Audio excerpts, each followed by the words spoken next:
Good afternoon. Good afternoon. How's everyone doing today? Good, good. So greetings, friends, family, faculty, staff, alumni, and the illustrious class of 2016. Make some noise. So my name is Donovan Livingston, and I came to address you in the best way I know how, but you have to forgive me. I have to take this moment in for a little while. When I spoke at my high school graduation several years ago, my high school English teacher threatened to replace me on the program or cut my microphone when she found out that I was interested in doing a poem as a part of my remarks. So I am eternally grateful for being able to share this piece of myself in my most authentic voice with you this afternoon. So, spoken word poetry, it insists on participation. So if you feel so compelled, snap, clap, throw up your hands, rejoice, celebrate. Class of 2016, this is your address, and this is your day. Education, then, beyond all other devices of human origin, is a great equalizer of the conditions of men. Horace Mann, 1848.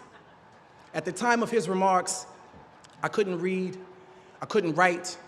Any attempt to do so, punishable by death. For generations, we have known of knowledge's infinite power, yet somehow we have never questioned the keeper of the keys, the guardians of information. Unfortunately, I've seen more dividing and conquering in this order of operations, a heinous miscalculation of reality. For some, the only difference between a classroom and a plantation is time. How many times must we be made to feel like quotas, like tokens and coined phrases, diversity, inclusion?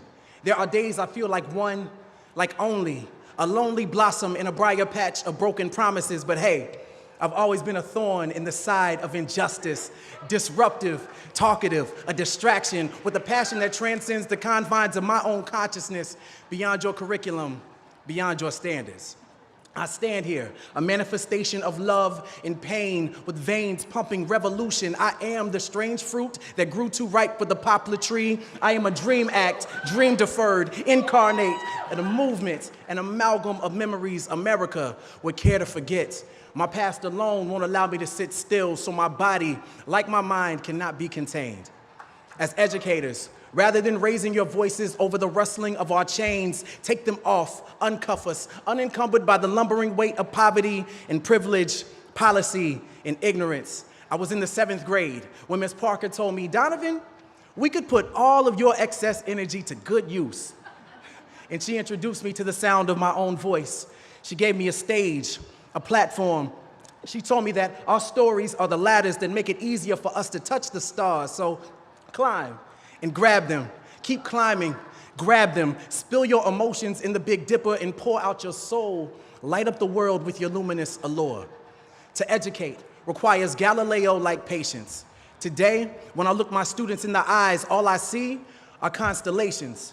If you take the time to connect the dots, you can plot the true shape of their genius shining in their darkest hour. I look each of my students in the eyes and see the same light that aligned Orion's belt in the pyramids of Giza. I see the same twinkle that guided Harriet to freedom. I see them.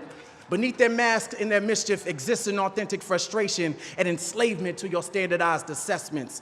At the core, none of us were meant to be common. We were born to be comets, darting across space and time, leaving our mark as we crash into everything.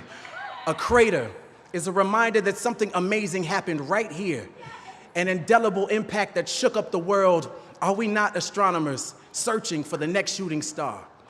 I teach in hopes of turning content into rocket ships, tribulations into telescopes, so a child can see their true potential from right where they stand. And injustice is telling them they are stars without acknowledging the night that surrounds them. Injustice is telling them education is the key while you continue to change the locks. Education is no equalizer.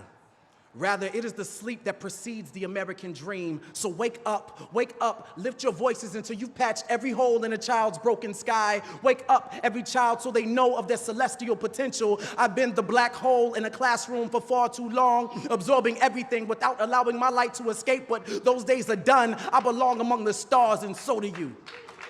And so do they.